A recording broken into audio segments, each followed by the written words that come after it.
to introduce it very quickly, is a standard that has completely changed the way lease accounting happens. This accounting standard has brought about a sea change for lessees in an operating lease. Gone are the days when you could fly in an aircraft which was not in anybody's books. For those who are not familiar with this, the chairman of IASB once remarked that once in my lifetime I want to fly from New York to London in an aircraft which is at least on somebody's books of accounts. That is exactly what the old accounting standard on leases in the IFRS framework did. It was possible for the lessor to de-recognize the asset by calling it as a finance lease, and it was perfectly possible for a lessee to consider it to be an operating lease and only have the lease rentals on the books. This was a classic situation where the entire lease accounting was abused, which eventually resulted into a source of off-balance sheet financing for many. This standard aims to correct that, and it does correct it in a large way. This standard proposes a single accounting model for all lessees. So gone are the days when we used to separate the operating leases and the finance leases. This standard has a single accounting model, the right of use model on the books of all lessees.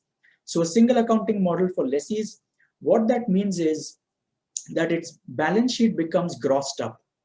You now have a right of use asset and you have an obligation for the lease rentals that are to be paid out. So gross up on the balance sheet, this has naturally significant consequences on the covenants and on the overall financial position and performance of the company. Let me spend a minute on tell you how it will eventually work out in the financial statements. Earlier, all of the operating lease rentals were recognized as a cost by the lessee in the financial statements.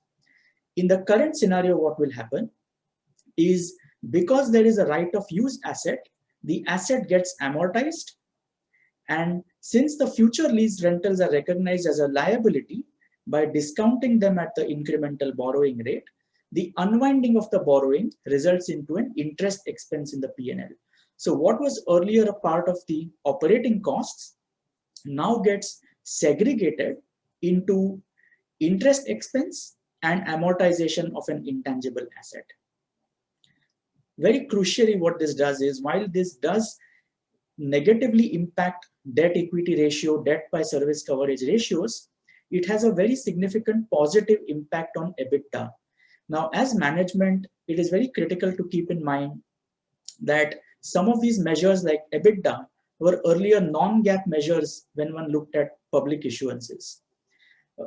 Very important, therefore, to keep in mind that in the future, if there is a significant public issuance happening and a non-GAAP measure like an EBITDA is used to explain the performance to investors, this is an item which should be clarified, because the EBITDA in the erstwhile accounting standards would have included this as an operating cost, whereas an EBITDA under the Ind AS 116 framework means that the EBITDA is that much higher. However, not all is so straightforward in the standard. Every operating lease, if it had to come on the books of the lessee, it would just simply mean that much more operational effort on part of the lessees. Even the smallest of all the leases would meet the definition of the right of use or the requirement to have a right of use on the books. That, friends, would make it operationally cumbersome for preparers of financial statements. In order to avoid this situation, there is a practical expedient that is available in the standard.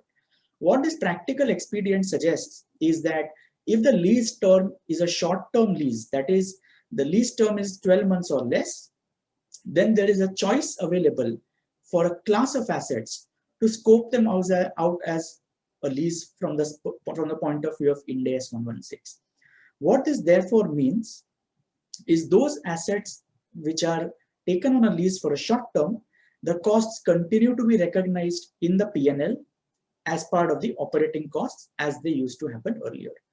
The other exemption that's available is for a low value asset. Often entities that are large end up leasing assets such as IT equipments, computers, laptops.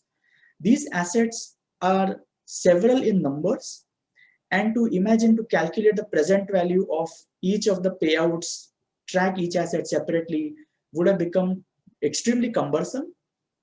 In order to provide relief to preparers of financial statements, what the standard does is it allows entities on an asset by asset basis to scope out low value assets from the point of view of the calculation of the lease rentals or from recognizing an ROU asset.